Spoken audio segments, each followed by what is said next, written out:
Once again, welcome back to the program.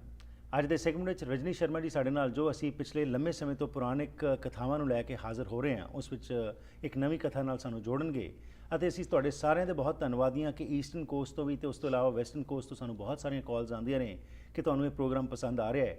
Again ਮਕਸਦ ਇਹੀ ਹੁੰਦਾ ਹੈ ਕਿ ਸਾਨੂੰ ਦੂਸਰੇ ਧਰਮਾਂ ਦੇ ਵਿੱਚ ਜੋ ਕੁਝ ਲਿਖਿਆ ਗਿਆ ਹੈ ਉਸ ਬਾਰੇ ਪਤਾ ਹੋਵੇ ਤੇ ਖਾਸ ਤੌਰ ਦੇ ਉੱਤੇ ਉਹਨਾਂ ਚੀਜ਼ਾਂ ਵਿੱਚੋਂ ਅਸੀਂ ਕੀ ਗ੍ਰਹਿਣ ਕਰਨਾ ਆਪਣੇ ਜੀਵਨ ਵਿੱਚ ਉਸ ਦੇ ਉੱਤੇ ਅਸੀਂ ਜੋ ਫੋਕਸ ਕਰਨੇ ਆ ਤੇ ਤੁਹਾਨੂੰ ਪਸੰਦ ਆ ਰਿਹਾ ਬਹੁਤ ਬਹੁਤ ਤੁਹਾਡੇ ਧੰਨਵਾਦੀ ਹਾਂ।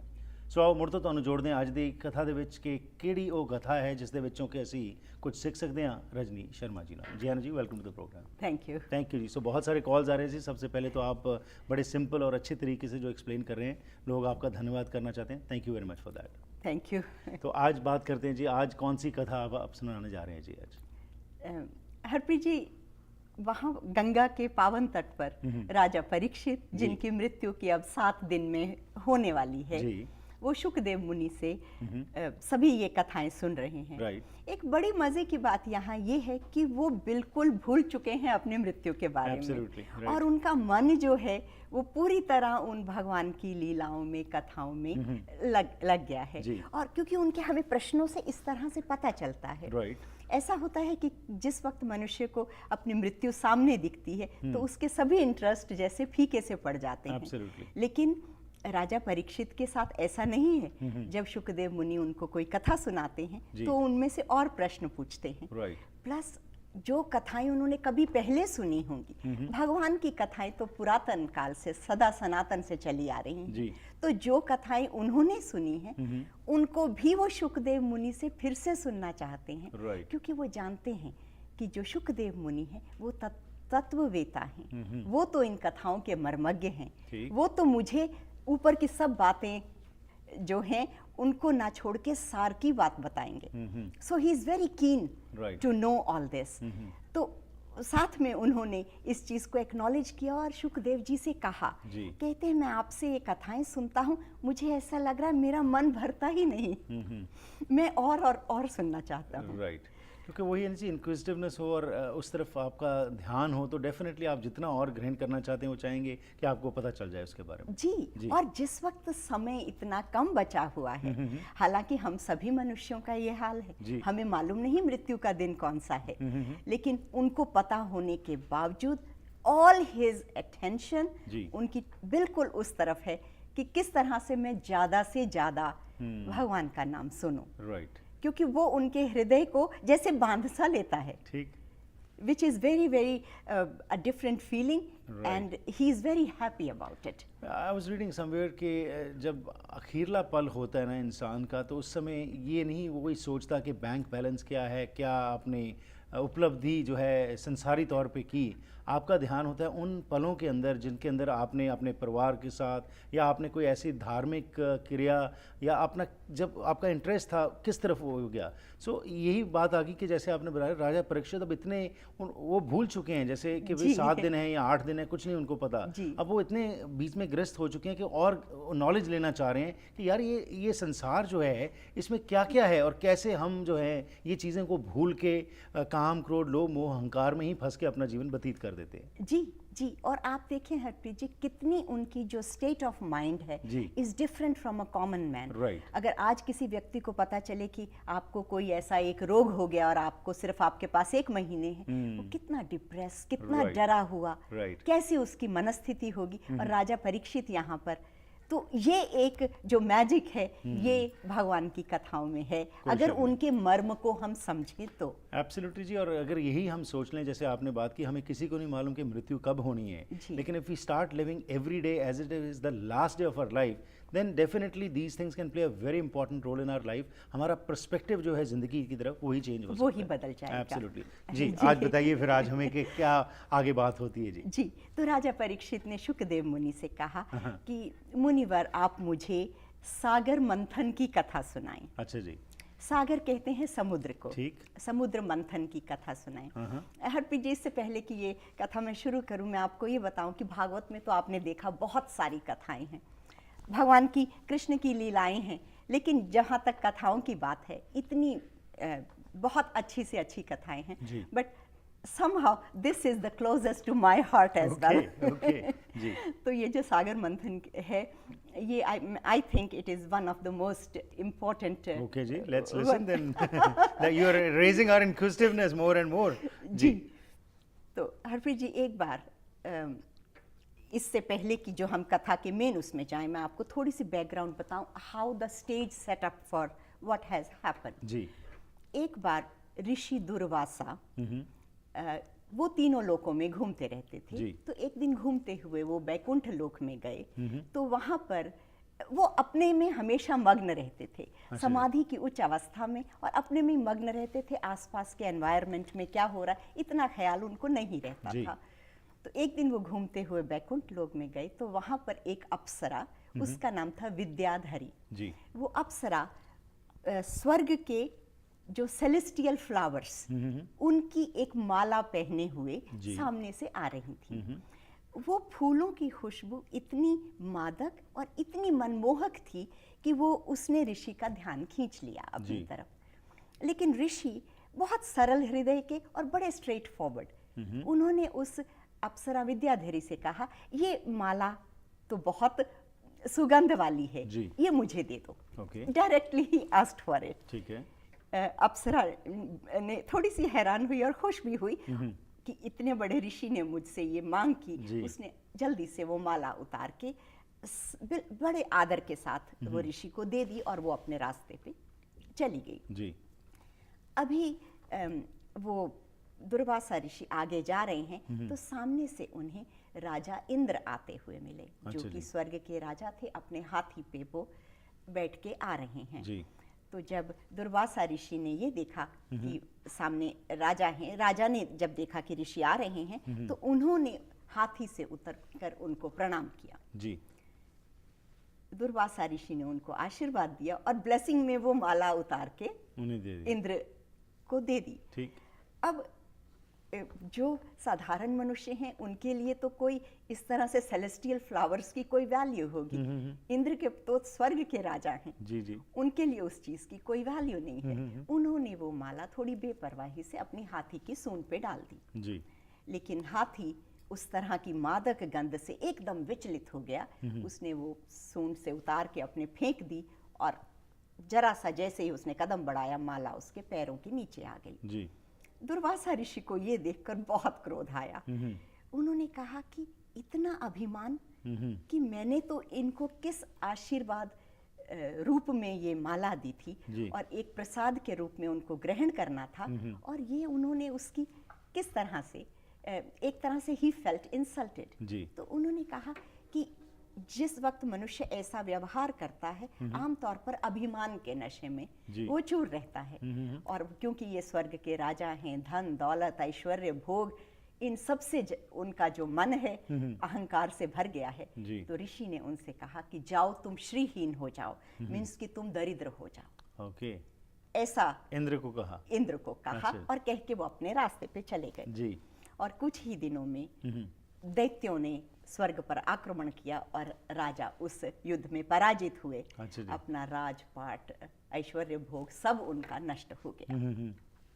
हरप्रीत जी, आप हमेशा हमसे कहते हैं कि इस बात को आज के बिल्कुल जी, बिल्कुल वही मैं कहने ही लगा था कि इसको आप कैसे रिलेट करेंगे आज के इस संदर्भ में, क्योंकि नो डाउट जब पावर आ जाती है किसी के पास या कुछ पैसा आ जाए तो हम समझते हैं कि हमारे से सियाना या हमारे से बेटर कोई और है ही नहीं है। जी हरप्रीत जी, हम आमतौर पर घरों में देखते हैं कि कोई बुजुर्ग व्यक्ति अगर हमको कभी कोई ब्लेसिंग के रूप में चीज देते हैं, जी, the value is not what is given, right, the value is in the feeling with absolutely what it the is intention giving. and the feeling what is there, intention, right.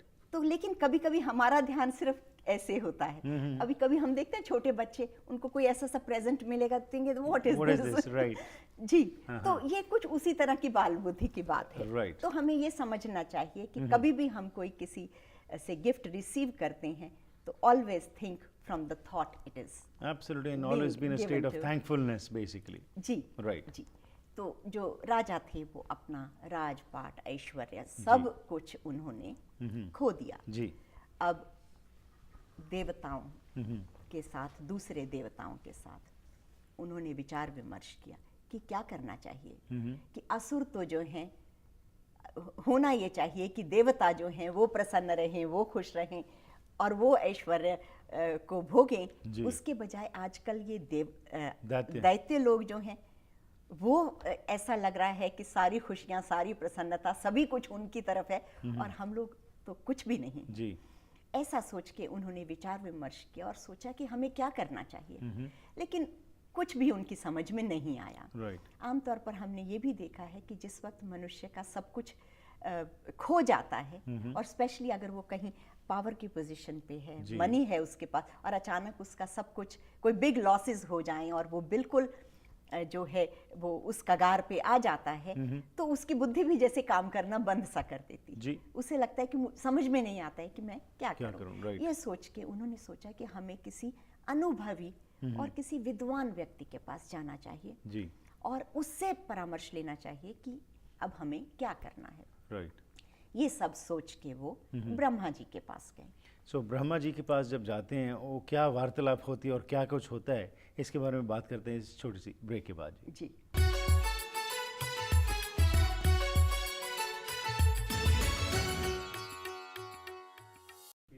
Once again welcome back to the program. Sagar Manthan की कथा सानू सुना रहे हैं रजनी शर्मा जी। तो break तो पहले उन्होंने दस्या सी कि फाइनली ब्रह्मा जी को जाया जाता है तो उन्होंने नाल की वार्तालाप होंदी है और इस बारे गलबात करते हैं रजनी शर्मा जी जी। सो रजनी शर्मा जी वो जाते हैं उनके पास, तो क्या होता है उस पर? वो ब्रह्मा जी के पास गए और उनसे उन्होंने अपना दुख सुनाया कि किस तरह से दैत्यों ने उनको पराजित कर दिया और उनका राजपाट सब कुछ चला गया, केवल प्राण ही किसी तरह से बचे हैं जी। तो उस वक्त ब्रह्मा जी ने कहा कि हम सभी जो देवता हैं वो भगवान के अंश ही हैं जी। बल्कि देवता ने अपने लिए ये कहा, पर दरअसल तो सारी सृष्टि ही भगवान का अंश है जी। भगवान ने अपने अंश से ही सारी सृष्टि का निर्माण किया है। तो ब्रह्मा जी ने उस वक्त ये कहा कि अच्छा होगा कि इस वक्त हम भगवान का स्मरण करें, उनकी स्तुति करें और उन्हीं से पूछें कि हमें क्या करना चाहिए। तो ऐसा कह के ब्रह्मा जी ने भगवान की बहुत स्तुति की जी। भगवान उनके बीच में प्रकट हो गए और प्रकट होके उन्होंने जानना चाहा। हालांकि वो उनके सबके मन की बात जानते थे, पर फिर भी उन्होंने देवताओं से पूछा कि वो क्या चाहते हैं। तो देवताओं ने उनको अपनी जो सारी करुण गाथा थी बताई जी। तो भगवान ने कहा कि कभी कभी मनुष्य के ऊपर अच्छा समय आता है और कभी खराब समय आता है। हम सभी काल के वश में हैं। अगर इस वक्त आप लोगों का समय अच्छा नहीं चल रहा तो आपके लिए इस वक्त दैत्यों का समय अच्छा चल रहा है। तो आप लोगों की ये हित में होगा कि आप उनसे जाके संधि कर लें। अच्छा जी। उनसे जाके संधि कर लें और उसके बाद आप लोग जो भी बातें वो कहें उनको मान लें, उनको अग्री करें। भगवान ने सबसे पहले ये बात भी उनको कहने से पहले उनसे कहा कि देखो, कभी जीवन में सुख है, कभी दुख है, कभी पाप है, कभी पुण्य है, बचपन है, बुढ़ापा है, ये सारे द्वंद्व चलते ही रहेंगे मनुष्य के साथ जब तक कि उसका जीवन है। चाहे वो मनुष्य हो, देवता हो, प्रकृति के सभी प्राणी इन द्वंद्वों के अधीन हैं। सुख दुख, पाप पुण्य, रात दिन, बुढ़ापा, मृत्यु, जन्म मृत्यु सदा चलता रहेगा। अगर तुम चाहते हो कि इनसे तुमको छुटकारा मिले तो तुम लोग, उसका केवल एक ही उपाय है और वो ये है कि तुम अमृत की खोज करो। ठीक। और फिर भगवान ने कहा कि देखो, अमृत जो है जिस तरह से कि लकड़ी में आग छुपी रहती है, दूध में मक्खन छिपा रहता है, इसी तरह से, या तिलों में तेल छुपा रहता है, इसी प्रकार से समुद्र के अंदर अमृत छुपा हुआ है। अच्छा जी। तो तुम लोग मिलके सागर को मंथन का काम करो। अच्छा जी।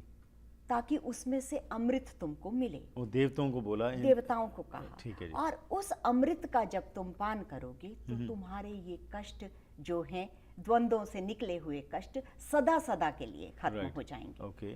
तो भगवान ने उनको जब ये उपाय बताया तो वो बहुत ही खुश हुए जी। बिना जाने हुए कि अभी व्हाट इज द प्रोसेस, वो कुछ नहीं, लेकिन उनको ये लगा कि भगवान ने हमें जैसे कोई एक बहुत ही ऐसा अचूक उपाय बता दिया है। जी। लेकिन भगवान ने कहा कि ये काम तुमसे अकेले संभव नहीं है, तो तुम देवताओं दैत्यों के पास जाओ, उनसे संधि करो और उनसे कहो कि हम तुमको भी अमृत में भाग देंगे। तो that would be your common goal. Right. तो कॉमन गोल जब होगा और उन्हें लगेगा कि उनको भी लाभ होगा, तो वो तुम्हारी मदद करेंगे। राइट। और उस वक्त जो अपने मतभेद हैं उनको भुला के आप दोनों इन काम को करें। और इसके अलावा जिस वक्त वो कोई भी इस वक्त अगर आप तुम्हारी शर्तें रखें तो वो तुम सब मान लो। ठीक है। क्योंकि इस वक्त काल तुम्हारे फेवर में नहीं है, प्लस तुमको एक बिग गोल तुम्हारे सामने है, तो ये छोटी छोटी बातों को तुम नजरअंदाज कर दो। राइट। अब हरप्रीत जी, हम इसको अगर आज डे टू डे लाइफ में लें तो आप देखते हैं कि किसी भी देश में, किसी भी समाज में, पॉलिटिकल पार्टीज में आपस में कितने मतभेद होते हैं। जी जी जी। लेकिन अचानक किसी कंट्री में फ्लड आ जाता है, वॉर की सिचुएशन हो जाती, जब कुछ इस तरह की कॉमन जिसमें होता हो जाता है, जी, तो सभी लोग मतभेद भूल के इकट्ठे होते हैं। बिल्कुल जी। और ऐसे ही घरों में भी अगर हम देखें कि कितना प्रॉब्लम्स चलती हैं, लेकिन कोई बड़ी समस्या आए तो सब वो प्रॉब्लम्स को दूर करके घर के अंदर कैसे, अगर विकास की हम बात करें या कोई बड़ी उपलब्धि की बात करें, तो सब चीज़ें पीछे हट जाती हैं और होनी चाहिए भी। जी। राइट। उस वक्त क्योंकि उसमें सभी का भला, राइट, एब्सोल्युटली सभी का भला है उसमें। तो जब भगवान ने इस तरह से देवताओं को समझाया जी, तो देवताओं ने कहा कि ठीक है। वो दैत्यों के पास गए। दैत्यों के राजा बलि थे उस बार। बलि राजा की बात हमने पहले की है। जी। तो राजा बलि उन दिनों स्वर्ग के राजा थे, तो वो उनके पास गए। और जब दैत्यों ने देखा कि ये बिना कोई अस्त्र शस्त्र के देवता हमारी ओर आ रहे हैं, तो थोड़ा सा शंकित भी हो गए कि ये क्या बात है, माजरा क्या है जी। और ये सोचने लगे कि हमें थोड़ा सतर्क होना चाहिए। लेकिन राजा बलि ने उनको आश्वासन दिया कि पहले उनको आने दो, हम उनका प्रयोजन जाने कि वो किस लिए आ रहे हैं। फिर देवताओं ने वहां आए, राजा बलि ने उनका स्वागत किया और बिठा के उनको सारी उन्होंने आपस में बातचीत की। दैत्यों के मन में भी ये बात जच गई, अमृत को कौन नहीं पाना चाहता है। जी जी। ये तो हर मनुष्य की, दैत्यों की, देवताओं की, सबकी ये दिली इच्छा है कि वो सदा के लिए रहें। जी। कोई ऐसा व्यक्ति है ही नहीं जो मृत्यु का वरण करना चाहता है। तो अमृत से उनके सभी दुख दूर हो जाएंगे, ये जान के दैत्यों को भी बहुत प्रसन्नता हुई। और देवता और दैत्यों दोनों ने मिलकर सोचा कि ठीक है, इस बड़े प्रयास के लिए हम लोग just for this project we will be together and do. अब वो दोनों मिलके भगवान के पास गए और उन्होंने कहा कि हम लोगों ने आपकी बात को समझा है और अब हम इकट्ठे हैं दोनों, और हम आपके पास आए हैं। आपने कहा सागर मंथन करना है, अब हमें आप उसका प्रोसेस बताइए कि हम उसको कैसे करें, कैसे किया जाए। वो मंथन की, सागर का मंथन करना है, it's not an ordinary thing. ठीक है। तो भगवान ने कहा कि ठीक है, मैं तुमको उसका उपाय बताता हूँ। किसी भी तरह, जैसे हम दूध से भी मक्खन निकालते हैं, तो किसी भी काम के लिए हमको उपकरणों की जरूरत होती है। तो भगवान ने कहा कि कोई तुमको एक ऐसी शिला चाहिए जो सॉलिड हो, जिसके ऊपर की हम एक रस्सी लगाएंगे जी। उसके बाद उस रस्सी को आप दोनों एक तरफ से और दूसरी तरफ इस तरह से खींचेंगे, मधानी जिसको कहना चाहिए, जी, जी। उस तरह से खींचेंगे। तो उसके बाद जो है समुद्र में से इस तरह की क्रिया करने के बाद वो अमृत जो है वो उसमें से निकलेगा जी। तो दैत्यों ने कहा कि ठीक है, लेकिन वो शिला कैसी शिला हो जो समुद्र के अंदर खड़ी रह सके। तो उन्होंने सोचा कोई साधारण शिला से तो काम चलेगा ही नहीं। तो उन्होंने कहा, भगवान ने कहा कि एक पर्वत है, मंदराचल पर्वत। अच्छा जी। तो मंदराचल पर्वत को समुद्र में रख के और अब उसके लिए जो हमें रस्सी चाहिए, वो भी कोई साधारण रस्सी तो हो नहीं सकती। ऐसी रस्सी जो उस शिला के चारों ओर बंध के और फिर उसके ऊपर जो उसको दोनों तरफ से चलाया जाए। तो बहुत मजबूत और बहुत फ्लेक्सिबल होनी चाहिए। तो उन्होंने जब ये बात को सुना तो बहुत सोच में पड़ गए कि ये रस्सी कैसी हो सकती है। तो उसके बाद सभी देवता मिलकर भगवान शंकर के पास गए। अच्छा और उन्होंने, भगवान शंकर के गले में एक नाग होता है हमेशा, उसको वासुकी सर्प कहते हैं। अच्छा जी। आपने कई फोटोज में देखा होगा, लेकिन जो असल में वासुकी सर्प है वो वहां पर उन्होंने सिंबॉलिक डाला हुआ है, लेकिन वासुकी सर्प बहुत उसके कई हजार फन होते हैं और बहुत बड़ा और वो मजबूत होता है। तो उन्होंने वासुकी से कहा कि हम आपका यूज करना चाहते हैं एज ए रस्सी उस मंदराचल पर्वत को मथने के लिए। जी। वासुकी ने जब देवताओं की इतनी बड़ी आकांक्षा को सुना और फिर उन्होंने सोचा कि ये तो उपकार का काम है और उससे सभी का भला होगा, तो ही एग्री टू इट कि ठीक है कि आप मुझे, वासुकी सर्प ने कहा कि ठीक है आप मुझे यूज कर लें रस्सी के तरीके और जो है आप इस सागर मंथन का काम शुरू करें। अब मंदराचल पर्वत को समुद्र में स्थापित किया और उसके अराउंड जो है वो रस्सी को बांध दिया गया वासुकी के रूप में। ठीक है। और उन्होंने सोचा कि अब हम इसको शुरू करें, लेकिन इससे पहले कि वो कार्य शुरू हो, पर्वत तो उस सागर में नीचे जाने लगा क्योंकि उसका तो कोई आधार ही नहीं है। जी। तो ये देख के देवताओं और दैत्यों के दोनों के मन में एकदम निराशा हो गई और सारा उत्साह उनका ठंडा हो गया कि ये क्या हुआ कि हम लोगों ने तो इतनी बड़ी प्लान बनाई थी जी, पर उसका तो आधार ही नहीं है। राइट। तो वो तो इस तरह क्रम्बल हो रहा है। सो सिमिलरली ज़िंदगी में अगर कोई आधार नहीं होगा तो हम भी क्रम्बल कर जाते हैं और हमारा फाउंडेशन जो है वही है स्पिरिचुअलिटी, जिसमें धर्म में भी हमारी आस्था है, जो भी उसके प्रिंसिपल्स है अगर हम उनको ग्रहण कर ले तो हमारा भी वो जो फाउंडेशन है वो स्ट्रांग होगा। अगले हफ्ते जी इसी कथा को आगे जारी रखेंगे। आपका बहुत बहुत धन्यवाद। Thank you for your time. Thank you. ਸੋ ਇਸ ਨਾਲ ਹੀ ਕਰਦੇ ਜੀ ਅੱਜ ਦੇ ਇਸ ਪ੍ਰੋਗਰਾਮ ਦੀ ਸਮਾਪਤੀ। ਆਪ ਸਭ ਦਾ ਧੰਨਵਾਦ ਕਿ ਤੁਸੀਂ ਜਿਹੜੀ ਫੀਡਬੈਕ ਦਿਆ ਕਰਦੇ ਹੋ ਤੇ ਨਾਲ ਹੀ ਇੱਕ ਮੈਂ ਬੇਨਤੀ ਕਰਨਾ ਚਾਹਨਾ ਕਿ ਕਈ ਵਾਰੀ ਸਾਨੂੰ ਕੋਈ ਫੋਨ ਕਾਲਸ ਆਉਂਦੇ ਨੇ ਕਿ ਇਹ ਸੋਚਾਂ ਕਿਹੜੀਆਂ ਤੁਸੀਂ ਲਿਆ ਰਹੇ ਹੈਗੇ ਹੋ, ਕਿਸੇ ਦੀ ਕੁਝ ਸੋਚ ਹੈ, ਕਿਸੇ ਦੀ ਕੁਝ ਸੋਚ ਹੈ। ਸਾਡਾ ਮਕਸਦ ਹੈਗਾ ਜੀ ਮੀਡੀਆ ਦਾ ਕਿ ਤੁਹਾਡੇ ਤੱਕ ਅਸੀਂ ਇਨਫੋਰਮੇਸ਼ਨ ਲੈ ਕੇ ਆਉਂਦੇ ਹਾਂ, ਫੈਸਲਾ ਤੁਸੀਂ ਕਰੋ। ਪਿਛਲੇ ਸਮੇਂ ਦੌਰਾਨ ਸਾਡੇ ਕੋਲ ਕੁਝ ਕਥਾਵਾਚਕ ਆਏ, ਸਾਡੇ ਕੋਲ ਕੁਝ ਹੋਰ ਲੋਕ ਆਏ ਜਿਨ੍ਹਾਂ ਨੇ ਕਿ ਕਈ ਗੱਲਾਂ ਤੁਹਾਡੇ ਤੱਕ ਲੈ ਕੇ ਆਏ ਹੋ ਜਿਹੜੀ ਕਿ ਸਾਰੀ ਅਵੇਲੇਬਲ ਨੇ YouTube ਦੇ ਉੱਤੇ ਵੀ। ਸੋ ਸਾਡਾ ਮਕਸਦ ਹੈਗਾ ਕਿ ਤੁਹਾਨੂੰ ਪਤਾ ਚੱਲ ਸਕੇ ਕਿ ਕਿਹੜੀ ਸੋਚ ਚੱਲ ਰਹੀ ਹੈ। ਸਾਨੂੰ ਵਿਵੇਕ ਬੁੱਧੀ ਦਿੱਤੀ ਗੁਰੂ ਨੇ, ਅਸੀਂ ਆਪ ਉਸ ਦੀ ਵਰਤੋਂ ਕਰਕੇ ਉਹਦੇ ਉੱਤੇ ਚੱਲਣਾ ਹੈ। ਸੋ ਅਸੀਂ ਆਪਣਾ ਰੋਲ ਨਿਭਾਉਂਦੇ ਹਾਂ। ਅਸੀਂ ਜਿਸ ਤਰ੍ਹਾਂ ਹਮੇਸ਼ਾ ਕਹਿੰਦੇ ਹਾਂ ਕਿਸੇ ਗਰੁੱਪ ਨਾਲ ਨਹੀਂ ਜੁੜੇ, ਕਿਸੇ ਸੰਸਥਾ ਨਾਲ ਨਹੀਂ ਜੁੜੇ। ਸਾਡਾ ਮਕਸਦ ਹੈ ਸਾਡੇ ਕੋਲ ਜੋ ਵੀ ਆਏ ਕੋਈ ਇਨਫੋਰਮੇਸ਼ਨ ਦੇਣਾ ਚਾਹੁੰਦਾ ਹੈ ਉਹ ਅਸੀਂ ਲੈ ਕੇ ਆਉਂਦੇ ਹਾਂ। ਤੁਸੀਂ ਆਪ ਨਿਰਣਾ ਕਰੋ, ਆਪ ਫੈਸਲਾ ਕਰੋ, ਕਿਉਂਕਿ ਅਸੀਂ ਜੱਜ ਨਹੀਂ ਜਦ ਤੁਸੀਂ ਆਪ ਹੈਗੇ ਹੋ। ਅਤੇ ਸਾਨੂੰ ਬੜੀ ਛੇਤੀ ਪਤਾ ਚੱਲ ਜਾਂਦਾ ਹੈ ਕੋਈ ਅਸੀਂ ਬਾਜ਼ਾਰ ਚੀਜ਼ ਲੈਣ ਜਾਂਦੇ ਹਾਂ ਕਿੰਨਾ ਧਿਆਨ ਲਾਉਂਦੇ ਹਾਂ ਕਿ ਕਿੱਥੋਂ ਸਾਨੂੰ ਕੋਈ ਬੈਟਰ ਪ੍ਰਾਈਸ ਮਿਲੇ, ਕਿੰਨੀ ਉਹਦੀ ਵਾਰੰਟੀ ਹੈ, ਕਿੰਨੀ ਦੇਰ ਉਹ ਚੱਲੇਗੀ। ਪਰ ਜਦੋਂ ਧਰਮ ਦੀ ਗੱਲ ਆਉਂਦੀ ਹੈ ਉਸ ਸਮੇਂ ਕਿਉਂ ਅਸੀਂ ਸਿਰਫ ਕਹਿੰਦੇ ਕਿ ਕੋਈ ਸਾਨੂੰ ਕੁਝ ਦੱਸ ਦੇ ਅਤੇ ਅਸੀਂ ਸਾਡੇ ਉਸ ਦੇ ਉੱਤੇ ਸਿਰਫ ਤੁਰਨਾ ਸ਼ੁਰੂ ਕਰੀਏ ਜਾਂ ਸਿਰਫ ਪੜ੍ਹਨਾ ਸ਼ੁਰੂ ਕਰੀਏ। ਇਸ ਕਰਕੇ ਬੇਨਤੀ ਹੈ ਕਿ ਜਿਹੜੇ ਵੀ ਸਾਡੇ ਕੋਲ ਇੱਥੇ ਲੋਕ ਆਉਂਦੇ ਨੇ ਉਹ ਕੁਝ ਨਾ ਕੁਝ ਇਨਫੋਰਮੇਸ਼ਨ ਜ਼ਰੂਰ ਲੈ ਕੇ ਆਉਂਦੇ ਨੇ। ਸੋ ਜਿਹੜੀ ਚੀਜ਼ ਚੰਗੀ ਲੱਗਦੀ ਹੈ ਉਸਨੂੰ ਕਿਸ ਤਰੀਕੇ ਨਾਲ ਅਸੀਂ ਗ੍ਰਹਿਣ ਕਰਕੇ ਕਾਮਯਾਬੀ ਹਾਸਲ ਕਰ ਸਕਨੇ ਹਾਂ ਇਹ ਤੁਸੀਂ ਆਪ ਨਿਰਣਾ ਕਰਨਾ ਹੈ। ਸੋ ਧੰਨਵਾਦ ਜੀ ਇੱਕ ਵਾਰ ਫਿਰ, ਤੇ ਨਾਲ ਹੀ ਆਪ ਸਭ ਨੂੰ ਬੇਨਤੀ ਕਰਦੇ ਹਾਂ ਕਿ ਇਸ ਪ੍ਰੋਗਰਾਮ ਨੂੰ ਅੱਗੇ ਚਲਾਉਣ ਵਾਸਤੇ ਤੁਹਾਡੇ ਸਹਿਯੋਗ ਦੀ ਸਾਨੂੰ ਲੋੜ ਹੈ ਥਰੂ ਸਪਾਂਸਰਸ਼ਿਪ ਜਾਂ ਥਰੂ ਐਡਵਰਟਾਈਜ਼ਮੈਂਟਸ। ਤੇ ਕੋਈ ਵੀ ਵਿਅਕਤੀ ਜੇਕਰ ਕੋਈ ਇਸ ਪ੍ਰੋਗਰਾਮ ਨੂੰ ਸਪਾਂਸਰ ਕਰਨਾ ਚਾਹੇ ਸਾਡੇ ਨਾਲ ਸੰਪਰਕ ਕਰ ਸਕਦੇ ਹੋ। ਤੇ ਨਾਲ ਹੀ ਅਸੀਂ ਧੰਨਵਾਦੀ ਹਾਂ ਬਹੁਤ ਸਾਰੇ ਸਰੋਤਿਆਂ ਦੇ, ਦਰਸ਼ਕਾਂ ਦੇ ਜਿਹੜੇ ਫੋਨ ਕਾਲਸ ਕਰਕੇ ਕੋਈ $50 ਕੋਈ $100 ਦੇਣਾ ਚਾਹੁੰਦਾ ਹੈ। ਤੁਹਾਡਾ ਦਿਲੋਂ ਅਸੀਂ ਥੈਂਕਫੁਲ ਹੈਗੇ ਹਾਂ ਤੁਹਾਡੇ ਕਿ ਤੁਸੀਂ ਇਹ ਸੋਚਦੇ ਹੋ, ਲੇਕਿਨ ਬਹੁਤ ਬਹੁਤ ਮਿਹਰਬਾਨੀ, ਸਾਨੂੰ ਐਸੇ ਤੁਹਾਡੇ ਸਹਿਯੋਗ ਦੀ ਲੋੜ ਨਹੀਂ।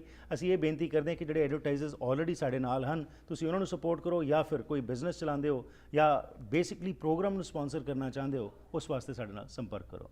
ਲੈਣਾ ਜੀ ਆ ਗਿਆ, ਫਿਰ ਮੁਲਾਕਾਤ ਕਰਾਂਗੇ। ਤਦ ਤੱਕ ਗੁੱਡ ਬਾਏ।